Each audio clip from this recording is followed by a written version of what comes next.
Nithyanandam. Today we are having a very special and a unique satsang. Over the last few days, or I can even say over the last few weeks, we have all been witnessing the Gurukul Balasans expressing, manifesting, radiating the extraordinary powers of Sadashiva initiated by our beloved Swamiji. The Gurukul Balasans were expressing these powers, and we had a lot of Nithyananda Yogam participants come forward and share their experiences seeing the Gurukul Balasans manifesting these powers and experiencing that space of entanglement with them. Now in today's satsang, we are going to have a very special sharing by a group of people who are very closely associated with the Gurukul form of education in various different means. We have the person who's actually heading the Nithyananda Gurukul. We have a few researchers from the US who have been associated with the Western form of education for over a few decades. And today we are going to look into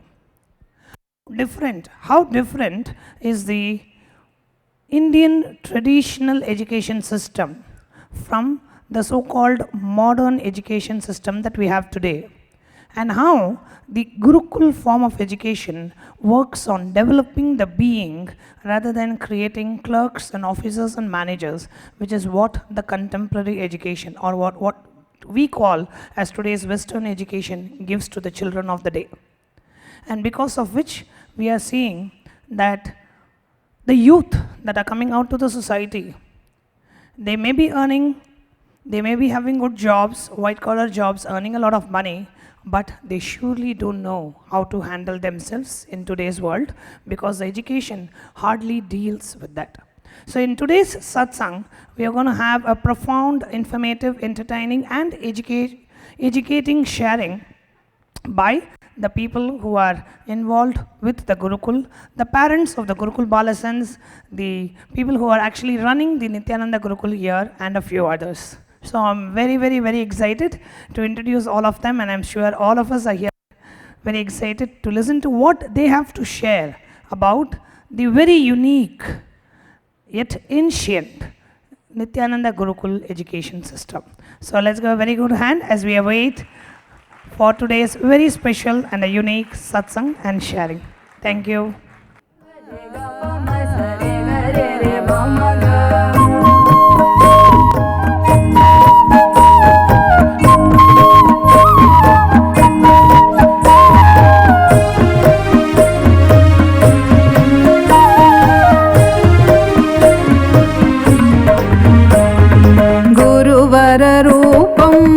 ज्योतिस्वरूपं परमानन्दं नित्यानन्दं गुरुवररूपं ज्योतिस्वरूपं परमानन्दं नित्यानन्दं हरिहररूपं शक्तिस्वरूपं सच्चिदानन्दं नित्यानन्दं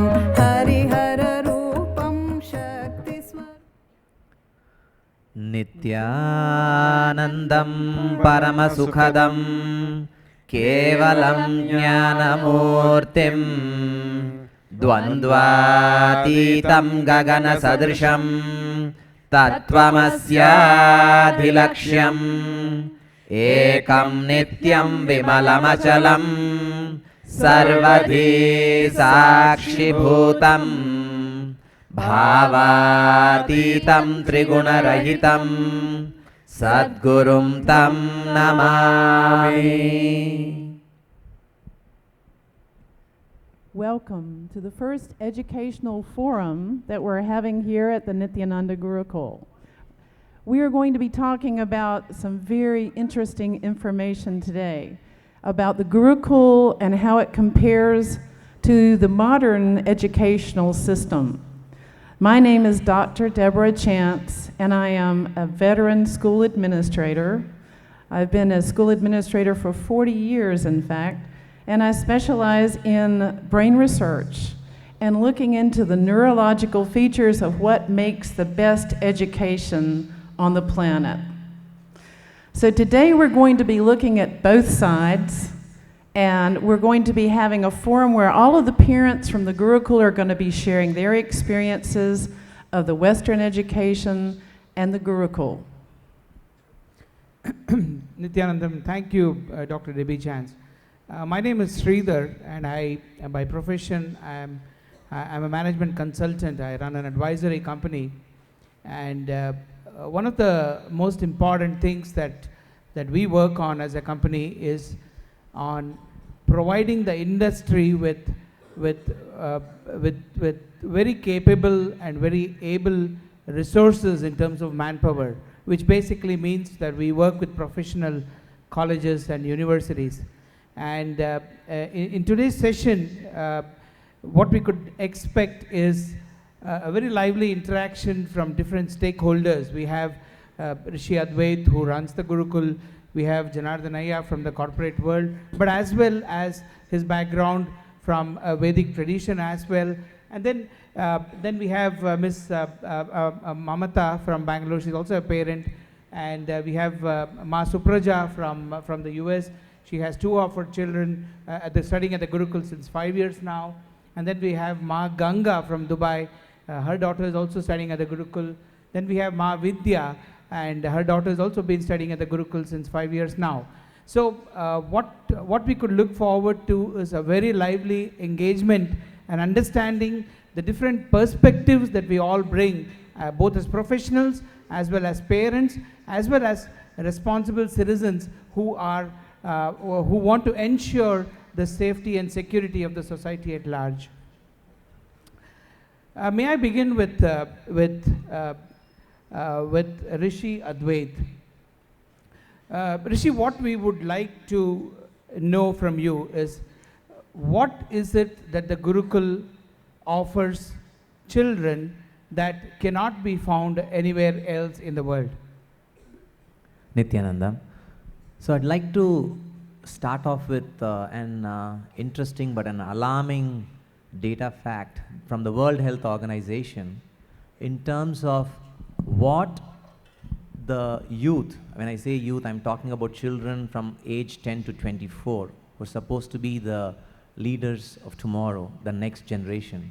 And what we have is that, according to them, the data facts that they have is almost 1 million youth in the age group 10 to 24 commit suicide every year because they don't know how to handle day-to-day life problems, whether it is failing in exams, or there is a relationship issue, or they have had a quarrel, a fight at home with their family or friends, or they have a health problem. So all these are day-to-day issues that they have to handle themselves, and what it shows is that today's youth is not trained, is not equipped to handle themselves.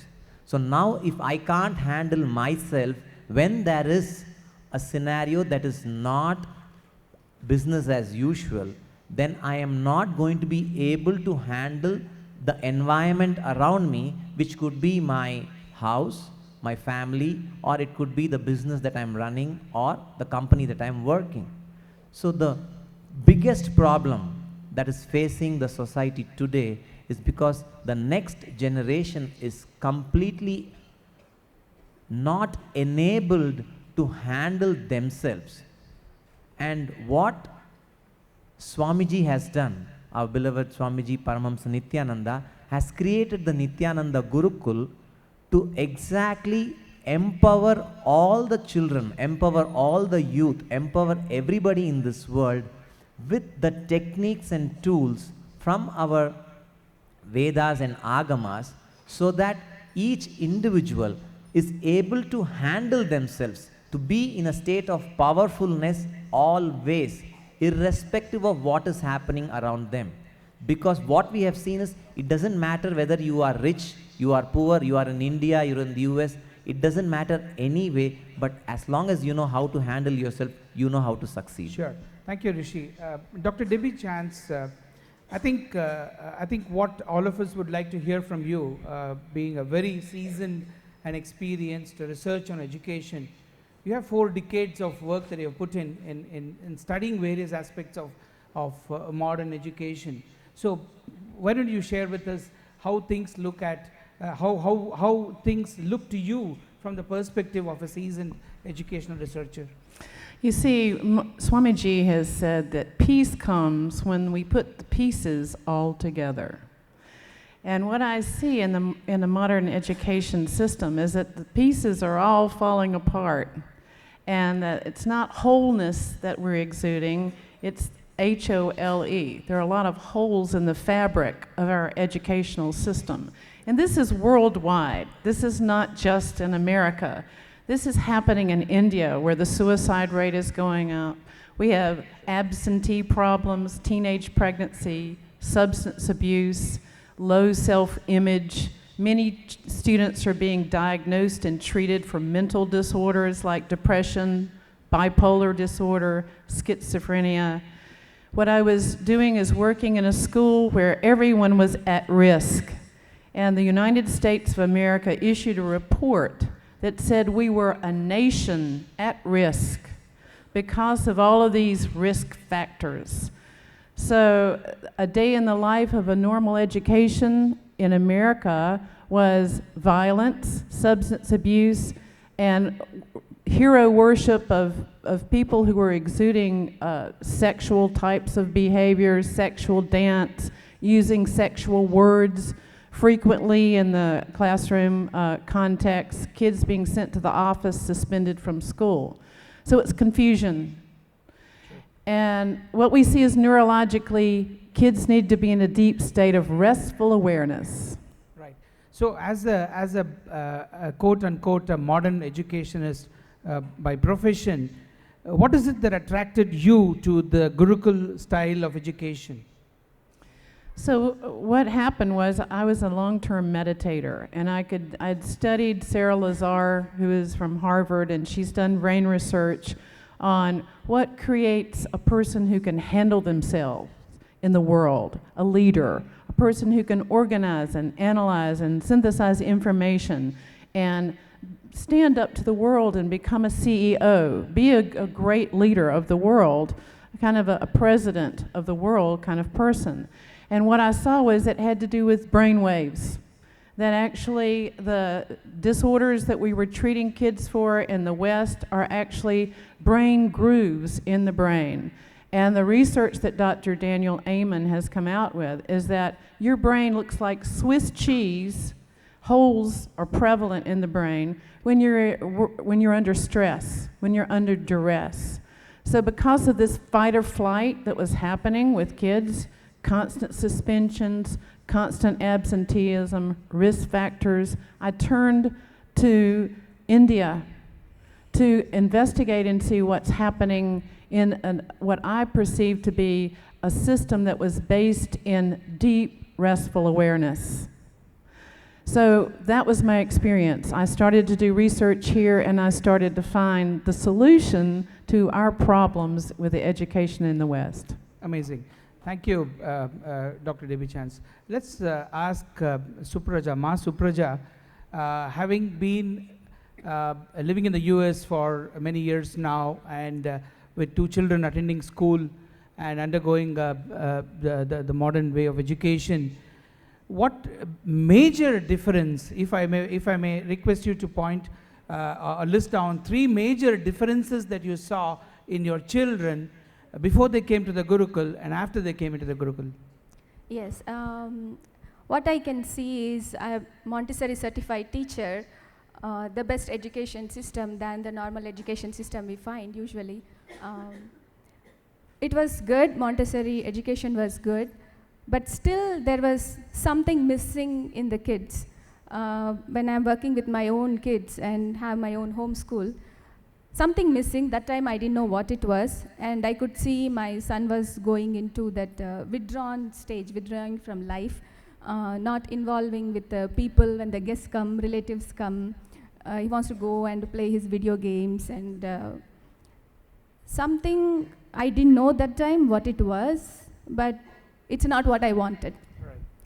So when I came here to Nithyananda Gurukul for the first time, I have seen kids when they were, the eyes, it was like the joy in the eyes, and when the smile, the wholesome, the wholeness in the, I said, hey, this is what I think I'm looking for, and I want my kids to be here. Right. And now I can say that the being level, what we want inside, we are looking for, that is what was missing.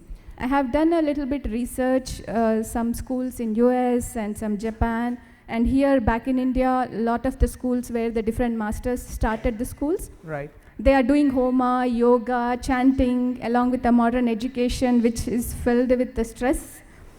But here I see that there is no stress in terms of education. They're just, with the Swamiji's blessings or initiation or the spiritual truths they are practicing, it becomes so easy. No homework, no stress, no textbook, and kids are so joyful. The ambience itself, my son, it's been now almost 5 years.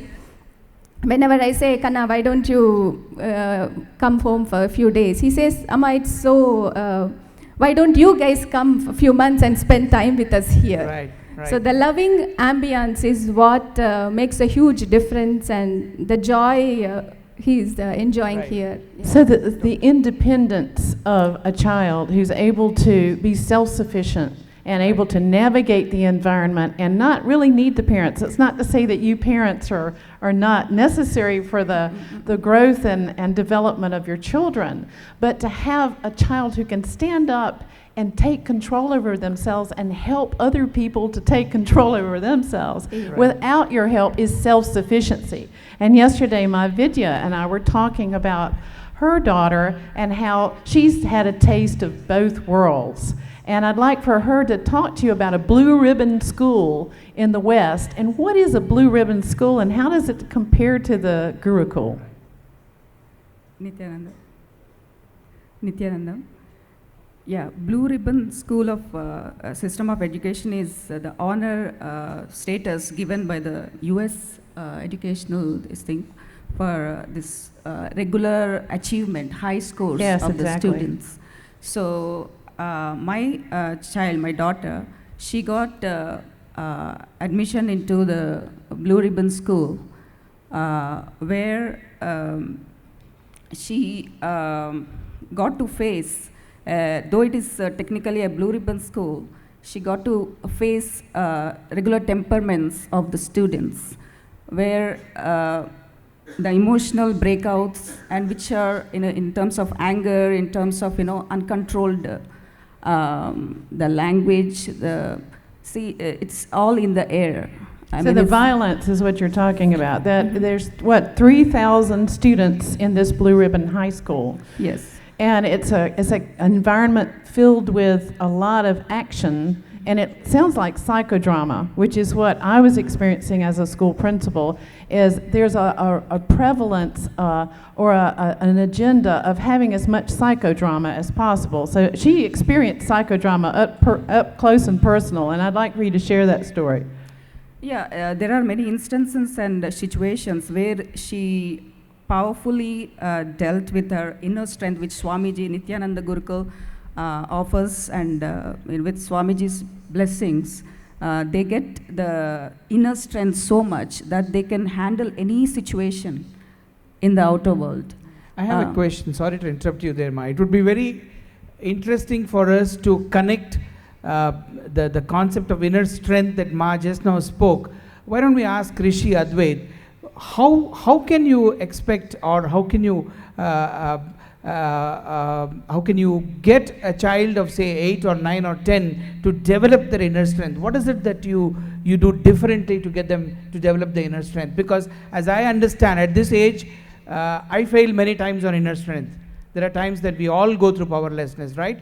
Now, if a child of 8, 9, 10 or 12 is able to consistently demonstrate inner strength, a strong concept like an inner strength, how do you actually do that? What's the magic that you put them through? Well, the magic word is Paramhamsa Nithyananda. So,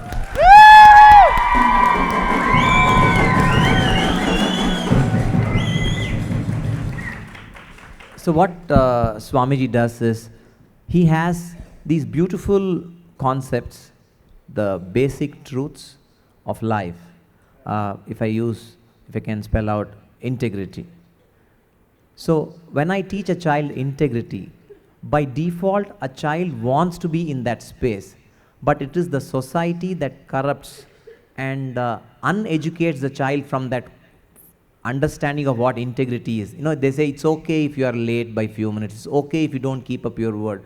So that is the way the society works. Whereas here, Swamiji has clearly defined how your inner space is constantly damaged because you are not in integrity with what you say for yourself or what you commit to others. So now when this continuously you're hurting yourself, you're being, as Dr. Debbie was talking about, you're continuously creating holes in your system. Now when you have a road full of potholes, the drive is very rough. Now all Swamiji has done is given these beautiful truths, and he has laid it out as a wonderful system of education, so that a child knows that even if he steps out and he is not in integrity with something, he or she is constantly reminded to get back into that space, because when they are in that space, they are always powerful. I'll just give an example. Let's say a child is given homework and the child does not do. That means the child is out of integrity. Now what happens? For the child goes through a lot of emotions. Fear that either the parent or the teacher is going to scold them. Feeling of shame that, you know, when the teacher says something in front of the peers, the friends, they are going to be looked down upon. So all these are unwanted fears a child goes. So all we teach the child is practically help them understand, okay, if you are in integrity, you committed to do a homework, if you are in integrity with that homework, see what happens. Right. What happens? They are always confident, they know they have done the homework, so everything is fine, so they don't have to worry about anything else. So right from a smallest aspect to anything large, the children are continuously kept in that space. And by listening to Swamiji's satsangs every day, the truths that Swamiji shares, they start practicing it every day in their lives, which is what is that change that happens in them, and it helps them maintain that high state of inner space. Right. It's so interesting because we all attend trainings and workshops and so on and so forth out there in the society on personality development and things like that. And we've all seen that those trainings are of impact on us for a few days after the training program, after which we are like a rubber band and we get back to what we were earlier on. So what would be very interesting for us to understand from Ma Mamtha is, how does these the four basic beliefs that Rishi Advait just mentioned now, the four tattvas, how has that worked on Sharanya, the teenage daughter who also happens to be my daughter, and how has it worked on her? And as a mother, how does Ma Mamtha connect or attribute those positive changes in Sharanya to these four basic tattvas? Nithyanandam, just want to share a particular incident which would give us a holistic picture of what I experienced when Sharanya came into Gurukul. Sharanya comes from one of the most premier international schools in Bangalore, where she was doing her 9th grade when she first met Swamiji. Immediately after she did the program, in a week's time, when she came back to the school, she said, I cannot relate to these children, though I have been with them for the last 10 to 12 years. They are so hypocritical. This was the statement she made, and she was 13 then. It was quite shocking because I didn't even have a deeper understanding of what she meant by children being hypocritical at the age of 13 outside. She also stated one more fact, that children in Gurukul are so loving, they're so caring, they care for each other, they love each other, and they share. and they are not judgmental about what each of them go through. So this was such an amazing revelation as to me as a mother, because I have always, Shridhar and I, we have always looked or aspired for the best for Sharanya, because we come from a thought process, school of thought, where we are not, the education system should provide not just a knowledgeable, successful, career-oriented individual, but wiser, filled with wisdom, respectful about the other human being, where the coexistence happens, which is what our beloved Swamiji has been always saying, that coexisting with the others, sharing with others, is the very purpose of our existence. The way we exist is so important, that we respect, share, love, care, guide, help, being concerned about. My question was on where do you see those 4 basic tattvas working on Sharanya? I think what we will do is, in the interest of time, let's quickly jump back to Dr. Debbie Chance, and we request you to wear the hat of your modern educationist researcher. Now, Dr. Debbie, this question is for you. Now, when a child enters Nithyananda Gurukul, it's being molded and prepared to be one of the best in the world. There's no two ways about it. We have enough examples that we have seen rolling out of this manufacturing unit, if I may call it that, coming from an industry's perspective. Now, how do you think, as a modern day researcher on education, how do you see that integration taking place? How do you think these children can actually go back into the society and add value? Just this morning, as I was walking in, I noticed that there were 3 Gurukul students. They looked like they were 8, maybe 9 years old. They were having a conversation as they were entering this room at 7:30 in the morning, after getting up and doing yoga at 4:30 and taking their shower. And it was eavesdropping. I wanted to know, what are they talking about? You know, toys or Game Boy or some movie they've been watching. They were talking about completion. And that's problem solving, in case you're wondering what that word means. But it comes from being integrated and being authentic, which is the basic foundation of the Gurukul.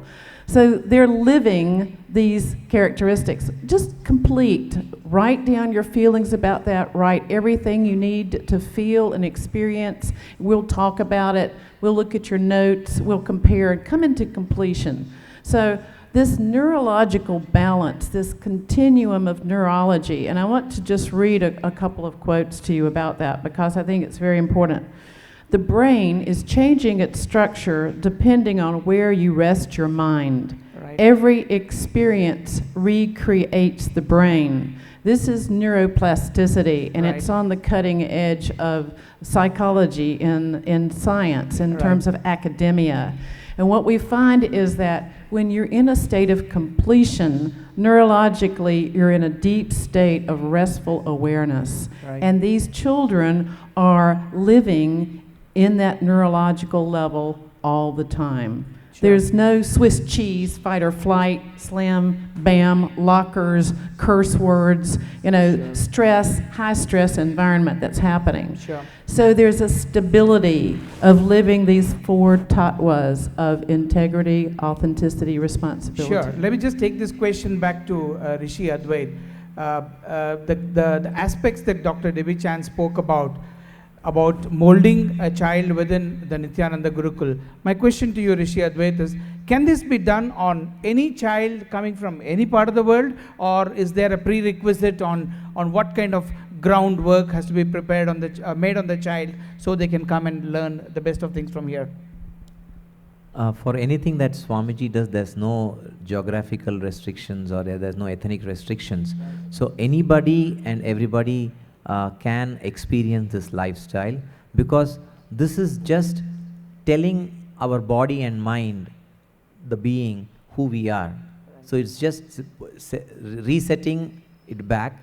So it doesn't matter from wherever you are. It is just that what Swamiji has done is he's given this entire education system, because this is not about learning. See, if you look at just learning, as any other outside school, we also offer IGCSE, which is an international education system. So children get to learn that, whether it is yoga in terms of sports, children do that. Whether it is any other art forms, children do that. So it's not restricted, but it is just understanding that we give to the child in terms of what they can learn and do, and unearth the potential that is there. See, there are a lot of things that we have within ourselves, which we call, I want to use a term called Shaktis, because the Agamas talk about a lot of Shaktis that all of us have, and Sadashiva, and for us in the form of our Swamiji, have unearthed those.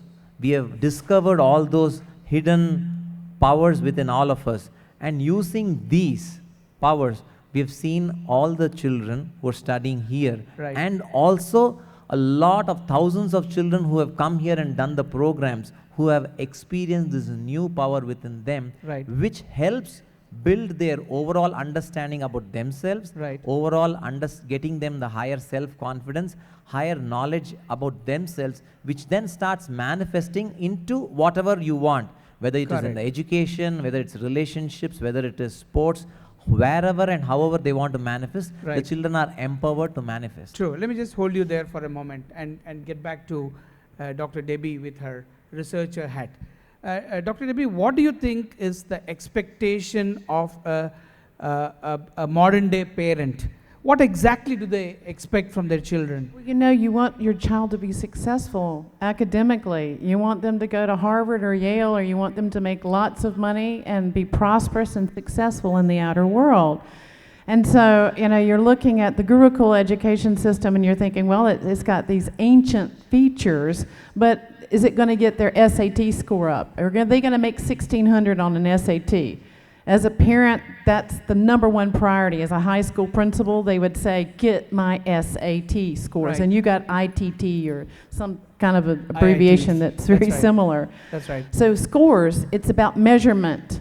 And unfortunately, that creates so much stress. So kids have to memorize all this information. That's right. But what I saw here as a researcher is that these kids are playing. They're not studying in books. They're enjoying one another, and the class, the knowledge, the academia is coming from a portal that's between the eyebrows. That's the third eye. And Swami Nithyananda, Paramahamsa Nithyananda, is initiating them into this neurological new way of functioning, and it's characterized by some new neurological features. The brain waves are actually changing. And the galvanic skin response, there are all of these biochemical and biological features of this new species. But what we're seeing is that these kids can download information. And I gave a test, and I've mentioned this before. I brought show and tell. It's called Match Wits with Mensa. And these kids are answering these questions, and they're looking in what's called a Kristashila and seeing the answers. And these answers are very, very complicated. One of the children looked at me and she said, "Ma, what is a 3-panel painting?" And I explained to her what it was. She saw that answer in the Kristashila. So they're like encyclopedias. We have, just like on an iPad, these applications, and we press the application or we press Google and the answer comes up. The same thing can happen neurologically. There's a new neurological feature that has been heretofore unexpressed. And even Albert Einstein said we're using less than 10% of your neurological capacity. Sure. Let me just pick the brains of Janardhan Sharma, who has himself been a Gurukul student probably about 40 years ago. I'm being very modest on it. He would probably require a smaller number. So what's been your experience of being in a Gurukul them days, about 3 decades or 4 decades ago? And what is it that you see different at the Nithyananda Gurukul, where 4 of his children are studying? Nithyanandam, there are actually lots of differences, not only with the 2 decades old, whatever the Gurukul system and current Gurukul system. This Gurukul system is actually, I don't want to compare with any of the modern days education system as well as olden days Gurukul system too. Because here, see the modern education system, there are a lot of actually differences. Suppose if that education system is the best education system, if that is what the parents they are feeling, then why there are lot of differences between CBSE education, state board education and different parts, different countries, different kind of education system? And why only certain education system produces more number of kids who can actually appear in the MBBS seat and engineering seat? It is actually, if the education system is good, why only few schools are getting good name? It should be education system based or school name based. My question was a comparison between your experience in the Exactly. Gurukul that you studied vis-a-vis the Gurukul that the Nithyananda Gurukul that your children are studying. Now, in my days, actually, when I used to go to the Veda Pathashala where I studied Vedas. After that, also parallelly, I was studying in the school. Those days, actually, we used to go to the, we reside in the Gurukul, and we used to get up at 4 o'clock and we practice, and we used to chant the Vedas and things like that. Wherein we don't actually, we are not in the position to manifest the power. Here, I am seeing the kids are actually enjoying the studies and also manifesting the power. Does it mean That you is- did not enjoy the Gurukul times of We yours? were enjoying, we never thought that we can do or we can manifest the power. That is the greatest thing. Second thing is that whatever we do by actually based on the Shastras, not based on the context. And we have to practice because our Acharya is telling we practice it. We never understood the context. But if I go and ask any of my kids or any Gurukul kids who is actually 7 years old or 8 years old, they know the context. That was very surprised. When we used to chant the Upanishad, we never even thought of actually understanding the meaning or even practicing those things. Right. Wherein whenever I am talking to the kids, they are not only talking about the meanings, they are practicing it. Right. That is the very big actually the difference. Beautiful. So I think listeners and viewers and audiences, don't you think this is the place where the future CEOs and the world leaders are going to be manufactured? Because on one hand, we are understanding from Rishi Advait about how the education system at our Gurukul, at the Nithyananda Gurukul is molding these children. On the other hand, we have researchers like Dr. Deborah Chance who have deep dived into the subject of education and who are presenting to us the nuances of what is missing in the current education system. And don't you think that this is a great opportunity for us all to get deeper into what is the outcome that a parent could expect from a child coming out of the Nithyananda Gurukul? Let's quickly jump to Ma Ganga from Dubai. We all know that the societal conditions at Dubai are slightly different as compared to other countries, basically because of the religion that they follow. And having said that, she's also a teacher in a school there. So from your perspective, both as a teacher and as a parent of a child at the Nithyananda Gurukul, what is it that you see as a big difference, a major difference? Nithyanandam, as my daughter born and brought up in Singapore, very stressful environment, and even though she's doing academically well, and after coming back from the school, she's full of stress and anxiety, which leads to depression and which leads to self-harming. And most of the time she goes through a lot of mood swings.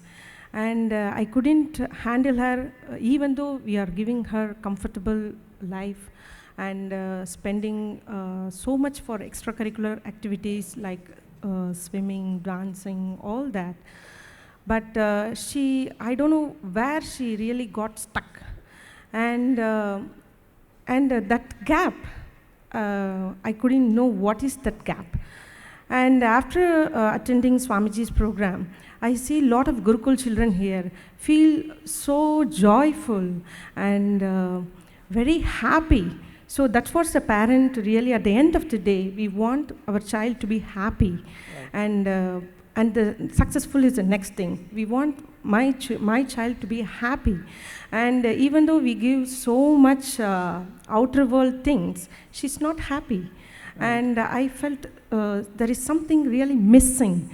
And what I saw in Gurukul here, and a lot more than she's always doesn't know how to take a decision, and she got stuck in all the aspects. And also she's asking, she's always clingy with me and unwillingness to the life, and she doesn't involve anything with the life. Right. And what I notice here is all the children are involvement in the life is 100%, not even 100%, 200%. Right. And they also know the context, why I am doing what I am doing. Right. That part is missing in her. And I found out that this is the thing the child has to know from the young age. So and the other thing is the age of your child, because she was 13 going through this. Yeah, she's 13 and she's going through a lot of teenage things and a lot of negative feelings about the life. Right. When I came to the Gurukul, all the children are using so much positive energy. Right. And so much confidence about the life. Right. And something looking higher than what we perceive outside the world. Wonderful. Thank you, Ma Ganga. A very interesting point Ma Ganga raised is the concept of quote unquote extracurricular activities. Because these days out there in the society, the modern way of education, there is so much of hype being created about extracurricular activities, and inadvertently they end up putting more pressure on the children, because the children not only have to rehearse their lines for the drama, but they also have to score an A+ to satisfy their parents and the teachers and the principals as well. This question is for Rishi Advait. What is your what is the Gurukul's, our Gurukul's concept or approach to extracurricular activities? See, what we have understood and what Swamiji continues to reiterate is, there's nothing called extra, there's nothing beyond, there's no vacation. We always have to live life to the fullest. Or is it vacation always?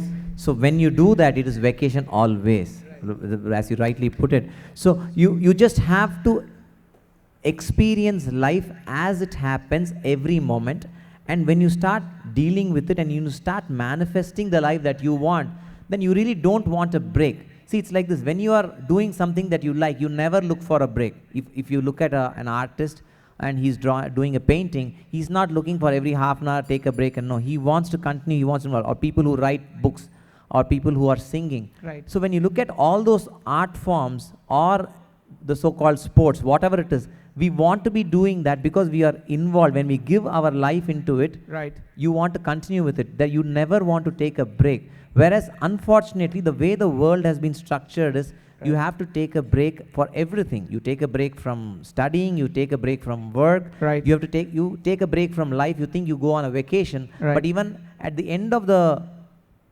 vacation, you are never fully rejuvenated that you come back again. Within the, if you go on a week's vacation and then Monday morning you still feel bad that the Monday morning blues hit you, right. And you don't want to go to the work. Right. So it is to be able to start experiencing life every moment is what Swamiji teaches, and once that happens, life is never boring. There is no monotony. You don't need a separate entertainment. Work becomes fun, fun becomes work, and life just takes off and it's fun. Very interesting. Don't you think we all are yearning to go back to Gurukul? Yeah. Wish we had a Gurukul for elders as well. Rather than call it an old age home, let's call it an old age Gurukul, right? Let me just flip this question back to Dr. Debbie Chance on, as a researcher, not as a follower of or a staunch devotee of Swamiji, but as an educational researcher, how sustainable are these practices that our children are undergoing at the Gurukul? See, resiliency is the word that was used in the nation at risk. They found that students could regurgitate information and take tests and make good grades and also graduate from Yale or Duke or Harvard. But even these graduates did not have what's called resiliency. Right.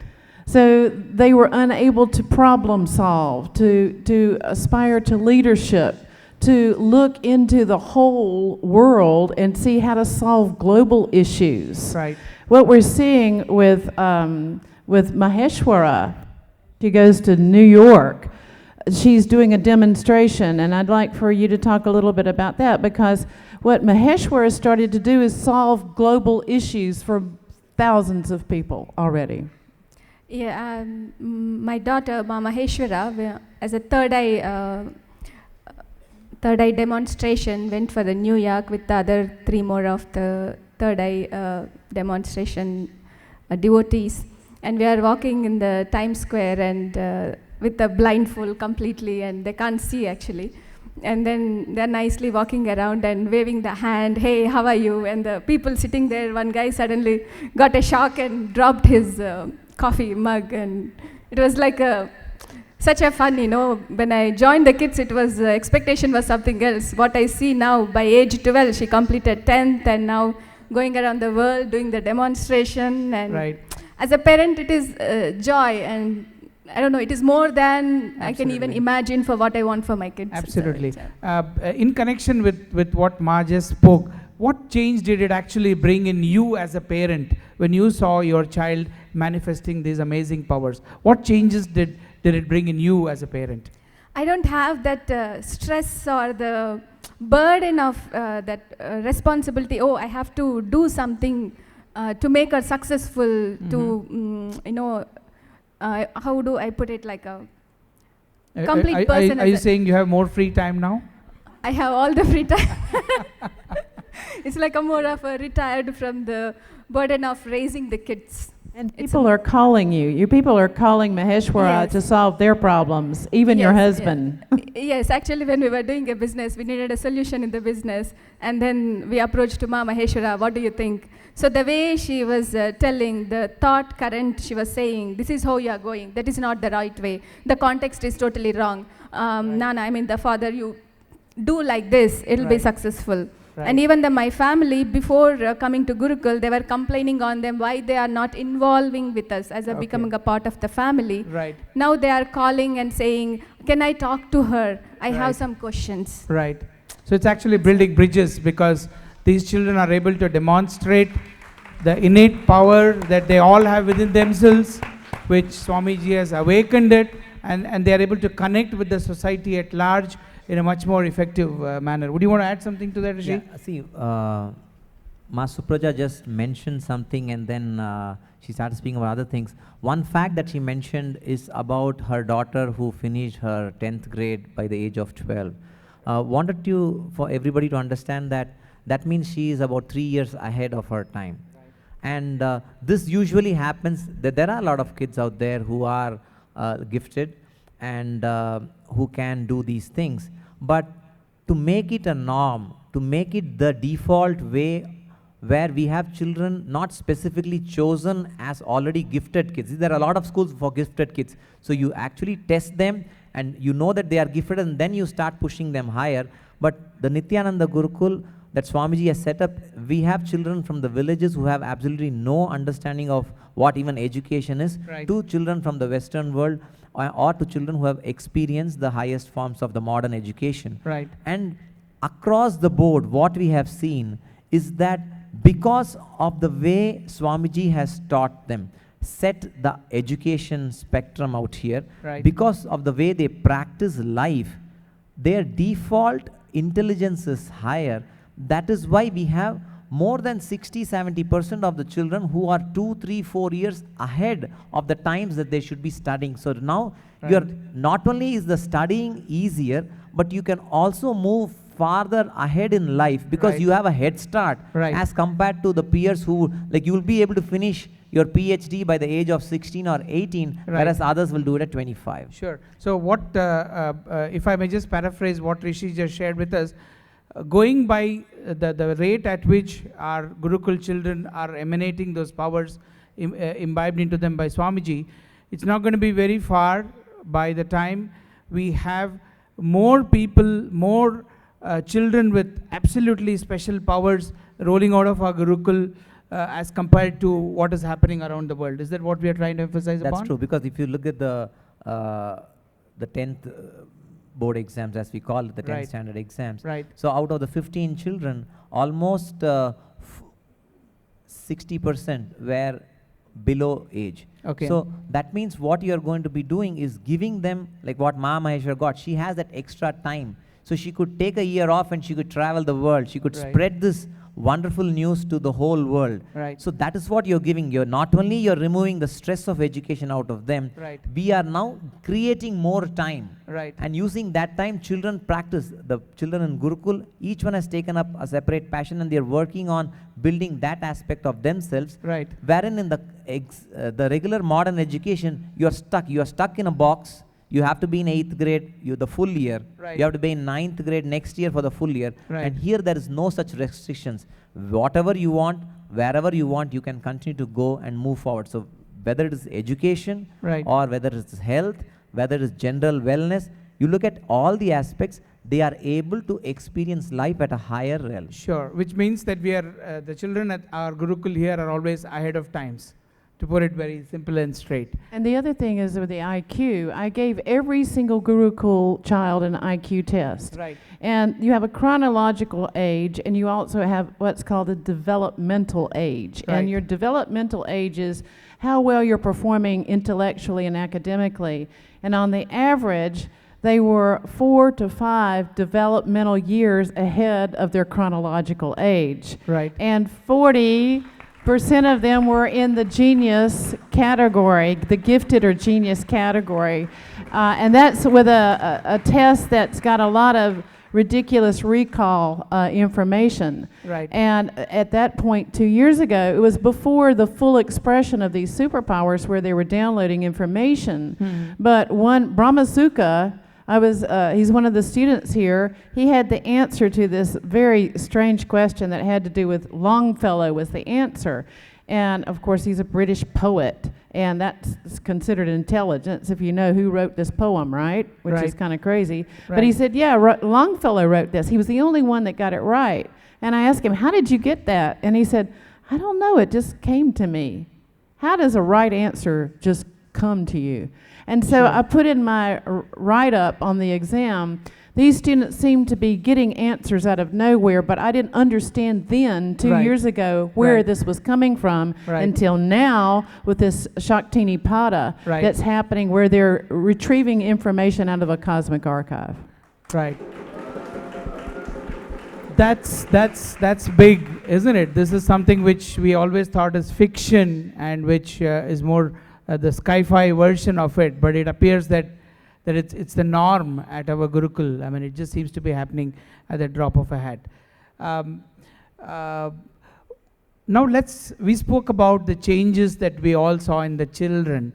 For a change, let's look at the change or for the differences that the Gurukul system of education has actually made on parents. Because what changes we perceive or see in the children obviously have a reflection on the parents as well. So, Janardhan Ayya, what major change has come about in yourself because of the fact that your children are at the Gurukul at the Nithyananda Ashram? Great. Actually, the foremost change is that as per the Shastras, we have to have more kids. And I don't want to restrict with only so you one scored kids. well on that. No, I'm not talking about I scored well on that. There is a misconception in India that we should have only one kid and less kid, and this is a very wrong concept. From that beginning, I started practicing this Vedas and Shastras.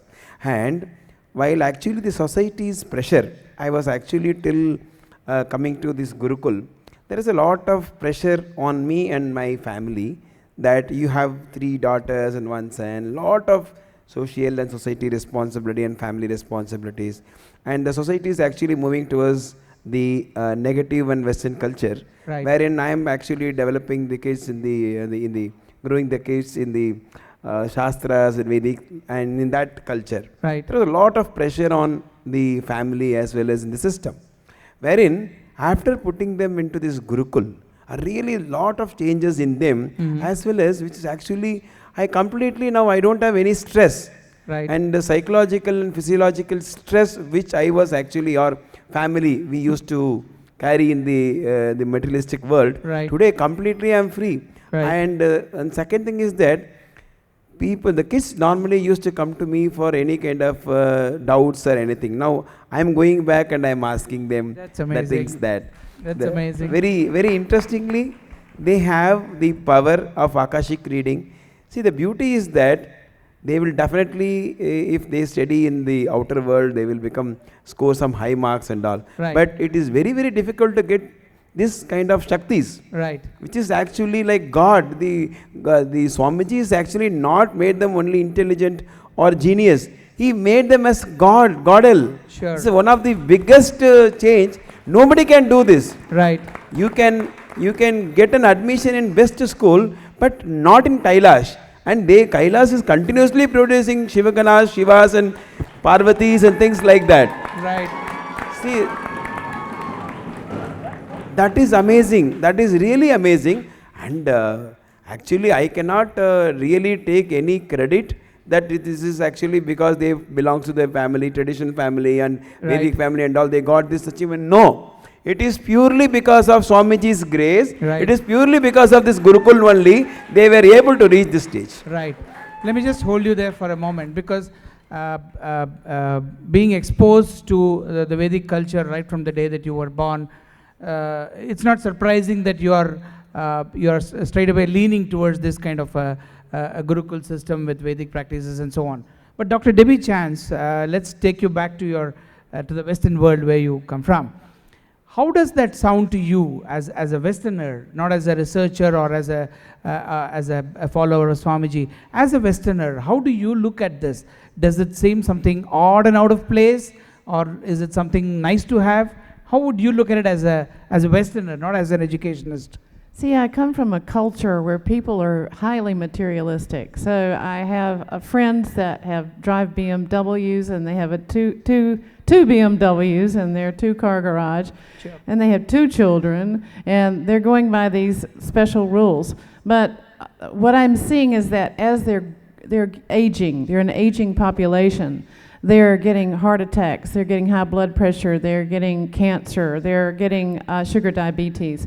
These are all byproducts of a materialistic driven society that's based in the hindbrain neurologically. Right. So what I was seeing, and I was only seeing it from a neurological basis because that's my area of expertise, Right. is that this resilience that is happening at this Gurukul is translating into an adult that is a peak performer, a top CEO, a great business person, but able to live the vacation in every second and as they're breathing and interacting with the world. Right. So there's a constant rejuvenation and a reversal of the aging process and a holistic way of dealing with life that's so effective and so healthy. Right. So it's the new Renaissance, what we call in the West the Renaissance man, the Renaissance woman, the Right. gymnastic, the physical aspect, the mental aspect, the spiritual, all coming together for a Right. complete human being. Right. That's very interesting, and that's a huge shift because I think that way Dr. Debbie Chance is so lucky. She gets to experience. She's got to experience that side of the world. She's been born and brought up in a different culture, as she shared with us. And now, the past few decades, if I may say so, she's been exposed to Swamiji, his teachings, and with all the changes that is taking place. My next question is back to Rishi again. Rishi, can every child, I think I asked this before, but I'm just trying to reiterate this. Can every child manifest powers like Akashic reading? Yes. So, as Swamiji says, if you have a head, you can do all these things. So, that because it is Swamiji's initiation. That is all counts. There's nothing else required. You don't have to have some different kind of a body or you have different kind of a lineage. Right. You just have to make yourself available so that Swamiji can just transmit and transfer and initiate these energies into us. Right. And once that is done, all these things starts happening. See, it is just that we've had not only our own, see, if you think about children who are in Gurukul, they are living here in Swamiji's energy field always. They've been here for 3, 4, 5 years. You can say, you know, they are expressing these powers. Right. But even children who come here to attend programs, they come, Swamiji initiates, and in the next half hour, they are able to see with their eyes closed. Right. So this is just something, it is a gift. You cannot get it anywhere else. Only if Swamiji wants, he can give. And Swamiji has been so benevolent here. He has made this available free for everybody. Any child in this world can experience this. Right. Anybody can walk in and attend the programs, and they just experience these powers in them. Sure. And that is all it is. And I just wanted to add one more aspect is about the health. See, I'm also a parent. I have 2 children who are studying in the Gurukul. That's right. And I have experienced firsthand in terms of how they are able to handle illness and injury, and me, what I have learned. See, the first time when Swamiji started telling us, you know, teach them the spiritual truths. Right. And we didn't know how a child will able to understand all these. You know, when I tell a child, no, you are not the body. Right. No, don't worry, you are different. The body is different. Right. We didn't know how the child will understand. But Swamiji always came, don't worry, children are very intelligent. They know, they can understand. Right. So my 6-year-old, when my younger one was 6-year-old, and he just fell down and broke his entire arm. Right. The whole elbow area was broken into 2. What a normal child would do is experience agony, pain, intense pain, and they will be crying and they'll be shouting and screaming. Right. But in his case, he just walked up from the ground floor to the 2nd floor and said, you know what, my hand is disconnected. And for me, this is the first time I'm seeing a fracture. So I was freaking out because I didn't know how to react. Right. But he was completely calm and there was absolutely no suffering. And then when we took him to Swamiji, Swamiji was just smiling and said, see, this is what I said, that these spiritual truths work on children so easily because that is their default way of life. Right. And we did whatever we needed to do in terms of give them the medical attention. But then 3 months later, when we were speaking to him, and he had fractured his left hand, but when we were asking him to talk about what happened, he started showing his right hand. Oh my. So that means that suffering. Right. See, what we have seen is whether it is Eastern research of education or the Western philosophy of education, when it comes to research, we've seen that the suffering that we as individuals carry from the time we are born, we carry it all through our lives, and this suffering repeats in ourselves time and again and making us feel powerless. Right. And what we saw in my child, both in the younger one and later on the older one also had a fracture, and in both such cases, and we have seen hundreds of other children who are now practicing this lifestyle, is that this suffering component is not there. So that means, like I was talking about the example of a pothole, there are no potholes in this road. Right. So everything gets automatically filled because Swamiji has taught us this process of Purnatva, the completion. So whatever happens, we don't have any residue of these negative issues that we face in our lives. So they are never translated into the future, and because of which life is always wonderful, life is always exciting, life is always fulfilling, which usually is not the case for all of us, which is why we suffer through depression, because we still go back to the past. But here the children are taught how not to look at the past, how to erase the past and just keep looking into the future and just manifesting what you want from the future. Very, very interesting. And this can be verified neurologically. Very interesting, Rishi. I just want to add one more point here is that whenever we are talking about Shaktis, manifestation and things like that, normally people will understand that all this fine, Shaktis and all, it is okay. How they can actually relate with materialistic world? See, I'm telling, how the application wise, if you see that, when I put my kids in this Gurukul, the first 3 months, after the 3 months, when they came to my home, they told that inside Buddha, outside Bill Gates. That was the statement they That's made. an amazing statement. That yeah. means Yeah. you can actually, this manifestation of power Right. and application into the day-to-day life, they anyway super intelligence, and also if actually the scientists will take to discover something for after spending 10 to 20 years, these people, since they have excellent connection with Sadashiva and Swamiji, immediately they can discover or they can come out with a new product or new molecule or anything. Right. That means outside any in the mechanical or materialistic world, Right. they will be super succeed. There is Right. no any doubt about that. Sure. Being a parent, we should understand this concept first. Right. So what Janardhan Ayya is emphasizing is that a Gurukul child is not only exposed or trained on aspects of spiritual way of living, but also being mentored to be a highly successful entrepreneur or you name it what. The sky is the limit as far as this Gurukul kids are concerned. Dr. Debbie, you were saying something? No, I was saying is that can be neurologically verified because with the Dr. Daniel Amen, there's a place, it's called thebrainplace.com, where they show the brain of resiliency. And it's a whole brain functioning. The prefrontal cortex, which is the command center of the brain, is aligned with that Anya chakra, and those energetic systems are coming together to complete the circuit to form a new DNA. So we're talking about a new species. We're not talking about some old school concepts about doing well on tests. Right. This is a new species, a new neurological functioning, and it can be verified by science. Amazing. Let's one more thing. Few days back, when they were doing the demonstration, they met one doctor. The doctor came and they were doing the body scanning. See, whenever you do the body scanning with normal people as well as the doctor, there's a big difference.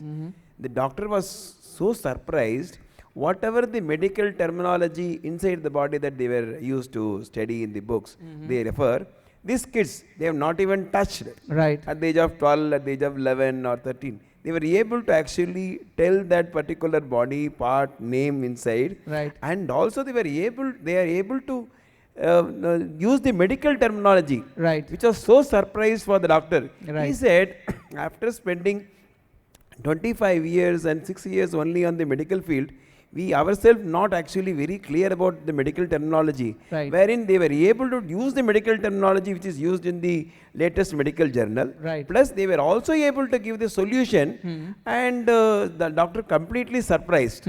See, this is the big difference, that it is not only power manifestation as what normally we feel. Right. It is beyond that. We Right. don't know what and all they are going to, the future may they are going to discover, they are going to do that. Right. Second thing is that if you actually normal college, if you go, well, spending 20 years and after that 5 years in medical college. Right. But these kids, by Swamiji's initiation, 5 years medical, complete medical syllabus can be transferred within fraction of second. Sure, let me just hold you there. As an educationalist, how do you think the universities, the so-called branded universities of the world, are going to react and respond to what we are actually seeing here today? Well, I'm going to be honest with you. It's called cognitive dissonance, and it's a psychological term, which means that it's so new and it's so different, it's hard to wrap your head around it. And, you know, as a scientist, as a social scientist and a brain researcher, Right. I've seen actual materialization or teleportation. Okay. And I saw with a naked eye, this part of the hand right here, a stone came out of a Gurukul's this area. Wow. And I saw it, the point of the stone come out of the skin. And I was watching this happen before my very eyes, and I couldn't believe it. Right. I couldn't believe that this was the truth. So there seems to be a psychological, almost startle response, like deer in the headlights, that there's no way that this is really happening. Sure. But all of this command of knowledge, it's a new way of accessing knowledge. How do you think the universities will look at it, the so-called advanced universities of the world? I think that people like Sarah Lazar, who's done research from Harvard, there's a lot on the lady that had my stroke of insight, where she went into this altered state of consciousness. I think there's an interest and an excitement about the possibilities of these new capabilities. And we Okay. know we're using less than 10% of the neurological capacity. Okay. So there are social scientists and neurologists that are wanting to see what's the next step. No, actually, I want to add here, when all these actually so-called scientist world were thinking 300 years back, world is flat. And they Exactly. were to spend a lot of crores of rupees, millions of dollars to discover that it is in round shape, wherein Indian ancient studies very clearly says Bhugol, wherein they spent and finally they were not able to change anything. They got shocked, simply shocked. Like from there till date, every time, whenever they are inventing something, they complete, no, they will come out with shock. Like that, when these kids, like one Sai Baba, it's very big for the world. He is able to give us a lot of manifestation and things like that. He was able to do that. Right. Wherein now today we are talking about thousands of Sai Babas have been generated by Swamiji here. Right. And each and every person is going to do the each and every students, they are going to manifest not only the Vibhuti Kumkum, even the diamonds, even the gold. So the scientists, the world, definitely they will be surprised and shocked. They have to wait. The universities have to be wait. They don't know anything as of now what to do with this. This is new species. The new university is going to come. They will take some time, but they have to accept it. But They have this to is follow. why neurologically, we need to say to the world, this is real.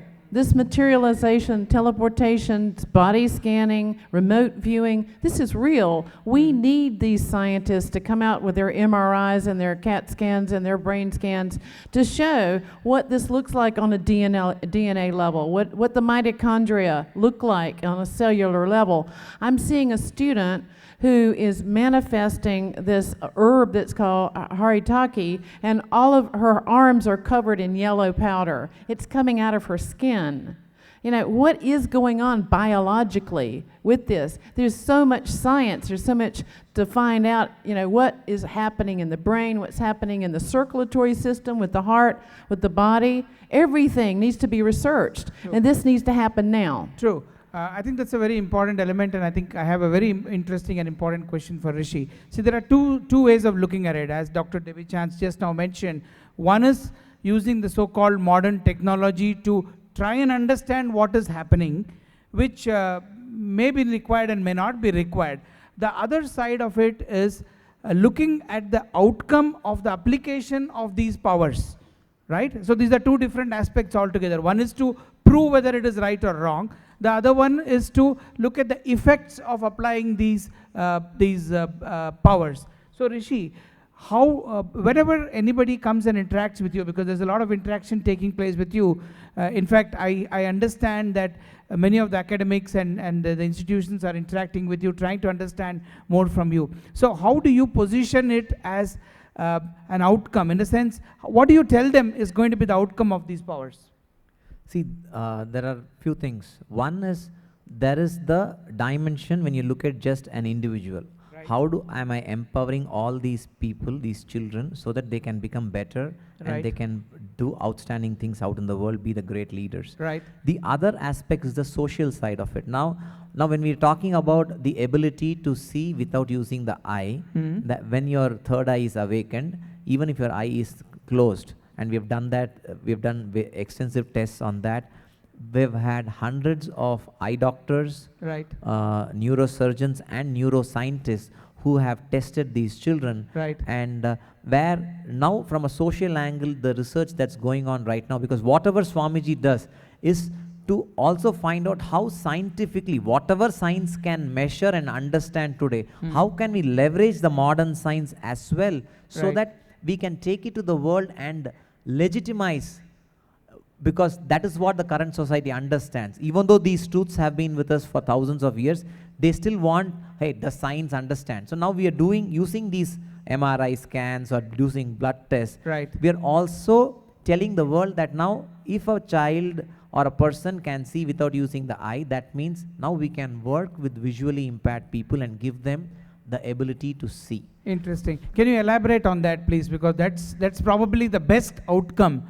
On one hand, the neurological and the MRI tests are different to measure something, but the best outcome would be in supportive of those who are visually impaired. So can you please elaborate on what kind of work we are doing in that area? See, this Agnya Chakra is an intra-organ that is available for everybody. It has got nothing to do with the retina. So which is what we have proved till now, that just because you have an eye doesn't mean you need the eye to see. Right. Without using the eye also, the body is very much capable of seeing, and this has been validated by the ancient texts. Absolutely. And to whatever Swamiji has been doing Absolutely. in the current context. So now what we are doing is, now the research that we are working on with some premier institutions is that to help them understand, so that this can be published in the scientific journals, Right. and taken in a way the current modern world understands, Right. how just by this initiation that Swamiji gives, just by this third eye initiation, how a person who has not been able to see, because there is a problem, either a retina is an issue, or the nerve that connects the retina to the brain is there's a problem with it. Right. Now how do I remove all these aspects and say, you know what, forget all that stuff, whether eye is there or not, we are not worried about it. Let's just get Swamiji's initiation, let us just help them start seeing using the third eye, Right. and give them that wonderful feeling of now to be able to live the life that they have been missing all these years. Absolutely. So similarly, we are translating all these things with every other dimension that Swamiji is enabling in all the children and adults. So anything to do with the third eye, it is easily transferable, transmittable to anybody in this world from a social context. Amazing. Now, I don't know how much more new things that Swamiji is going to be evolving, because I know 5 years ago when Swamiji told me, when I just joined the organization, he said, what, a Rishi is a person who can see without using the eye. I did not believe, honestly, coming from an engineering, science background, Right. I did not believe what he was saying. I didn't even understand how that could happen. Right. But today, as I see it, there are going to be so many more, because we've seen children with autism, with developmental delays that are there in children. Right. We've seen children with diseases. Any of those spectrums, Swamiji has been giving them the solution. They've been able to live this life and have a complete 180-degree turn in their lives, because now they are experiencing life beautifully. They're overcome the challenges that they have. So that is what we're doing from a social angle, to help people experience all this, so that at that level, because for a person with an eye, it doesn't matter whether they see with the third eye or with the regular eye, but for a person who's not able to see, that is where it comes, it becomes a big boon for them. So similarly, across all dimensions, we are working with the academia, we are working with the research teams, so that we can pass on this information as to why and they should come and experience this life that Swamiji is trying to give. As Debbie was mentioning, we have done blood tests, right? So now what is happening at the cell level? What is happening at the mitochondria? We have measured that. So whatever science can do, we have measured that. We have proven that the mitochondria cell energy is on an average 1300% higher after they receive the initiation from Swamiji, which is the reason the doctors attribute why people experience changes for the better, that they overcome their psychological or physical problems. So we are going to be continuing to work on doing research, so that from a social perspective, people can overcome their sugar or hypertension or a cancer or a back pain. Anything in the world is curable, fixable. So from a, or even depression. Right.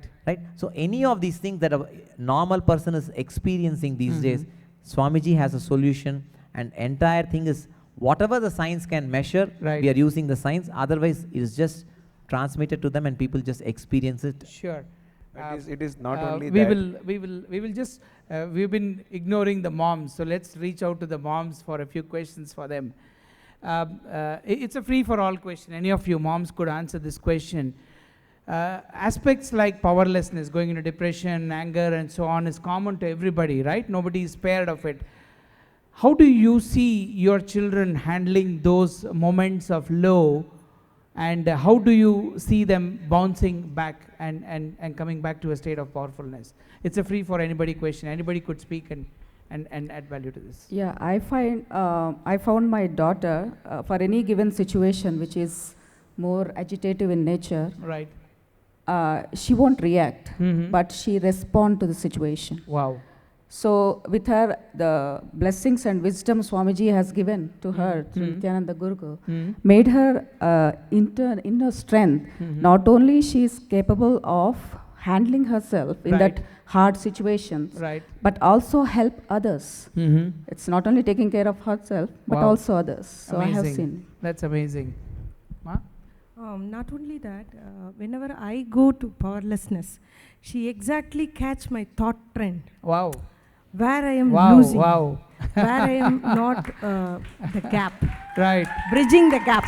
So I think all children She- out there in the world should hear this. You can catch your moms with their thought processes, and dads too. And actually, she's giving a solution for that problem also. Right. Right.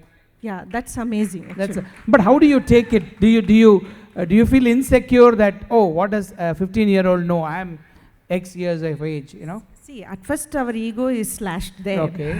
Right. And second thing is, what she is saying is, when I look in, it's exactly there where I am stuck.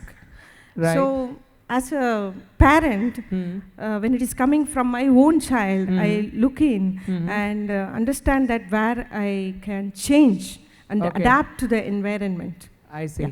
I see. That's wonderful. That's the thing. It's a more of a, I can't say it's a powerlessness or anything. When they are going through the process, Right. something they have to work it out in what they are going through here in Gurukul. It's like they go inward. They'll spend time with themselves and That's an trying to amazing see what is concept. Right. happening. Right. So I don't say this as a powerlessness or something. It's more of a True, that's probably internalizing because things. you are aware of these concepts and you are aligned with Swamiji's teachings. But let's just step aside and look at how your extended relative would look at it. How would they understand and appreciate that process? It's in a simple way to say, like last 5 years, my family never came to see the kids. They were so upset that kids were here. Now, last 3-4 weeks, I'm seeing every week they are coming to see them, to spend time with them. Of course, Okay. they are coming for Swamiji blessings, but Right. after that, the next thing is they want to spend time with the kids. So Right. the joy and the way they talk and the solutions they are giving, it's a beyond. It's thanks to Swamiji. Amazing. I just want to add to what they all shared, that I see that children in Gurukul as a whole, when a challenge is presented from outside, there is no overreaction or exaggeration in their reactions. There's a more balanced approach. They just come down, they just ground themselves and listen to what is happening outside. So the Right. moment they do that, their emotions are so balanced, their emotions are in control, and nobody can accelerate that. Nobody can bring out an expected reaction out of them, which is what I have noticed. That's amazing. And I see that they are able to hold the space even for the other child or the other adult who is talking to them or who is there in front of them, so that they also become complete. They also become more balanced and the space is aligned, so that there is no friction Right. in the conversation. So that is what I have seen in all the Gurukul children, most of the Gurukul children that I have interacted, most of the children that I have dealt with, Right. I have seen that even without knowing, when they bang into you, they just stop, they slow down and they apologize, and that apology is so authentic. It is coming from within. That's so important, That isn't it? Right. even though you feel angered, you know, when someone bangs into you, you feel like, oh, are you not aware? Even that reaction comes up, but when they apologize so sincerely, I should say so authentically, because they express what they feel, Right.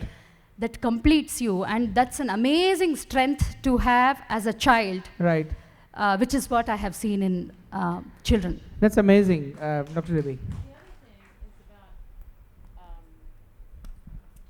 entanglement. Well, what's happening is that we're entangling with the Gurukul kids' brains. Can you elaborate on what entanglement means? Because there are so many different contexts. Okay, so there's a scientific effect that's called mirrored neurons, so that when you're seeing someone who's drowning, you are actually having the same galvanic skin response, breath rate, heart rate, physical features, neurological features. Well, the same thing is true if you're surrounding yourself with people who have resilience, leadership, they're complete, you're living in their breathing space, and your brain starts to take on the same brain waves. Just like in the educational system in the West, when there's this constant stress, this constant fight or flight, neurologically everybody is, the teachers, the school resource officers, the drug dogs, everybody is in fight or flight. Right. So that creates disease. Right. What we're seeing is that this neurological function here is entanglement, and we're all moving into that deep state of restful awareness together. Amazing.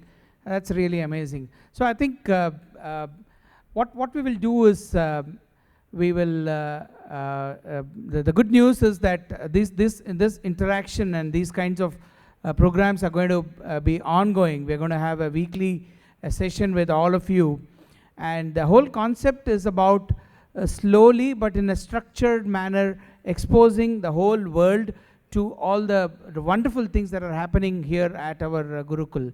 Point number one. And point number two is, for us also, see, the interesting thing is, more often than not, we may be sitting next to a Balasant here at the Gurukul who can manifest powers, but how much am I able to understand and appreciate that? Initially, it might be a matter of inquisitiveness and curiosity, but what next? So the whole concept of taking this discussion forward week on week for probably for the next few weeks, the whole context is for all of us to understand that the whole science of power manifestation which our Gurukul kids are able to demonstrate with Swamiji's blessings is pure science. As Swamiji always says, it's the science of living. It's surely not the art of living. It's the science of living. So Swamiji has taught us that there is science in everything and anything that we do. Even something that could seem to be a fleet of the hand, a magic trick as somebody in the world would call it, is not that. And the interesting thing is that Swamiji always presents all these concepts to us with absolute authentic backing of where the source is. And as we go along in this series of interactions with all of us around this world, we would have more and more opportunities of understanding what that science is and where is that coming from. And the next week that we are going to meet you, we are actually going to expose you to some of our Balasans. They are going to come and just as some of the parents shared their thoughts and experiences with all of us, the next week we're going to have some children from the Gurukul come and share their perspective of all these power manifestations and their lives. So with that, we come to the end of today's session. Thank you all for being with us, and it's an amazing journey. And let's all do it together, because there is so much for us to learn and explore together and see the future of the world manifesting beautifully in the hands of our Balasans of our Gurukul at Swami Nithyananda Ashram. Thank you so much, and Nithyanandam. Om Purnamadav Purnamidam Purnat Purnamudachyate Purnasya Purnamadaya Purnamevavasishyate. Om Shanti Shanti Shanti. Hari Om Tat Sat. Sarvam Sadguru Padukarpanamastu. Om Nithyanandam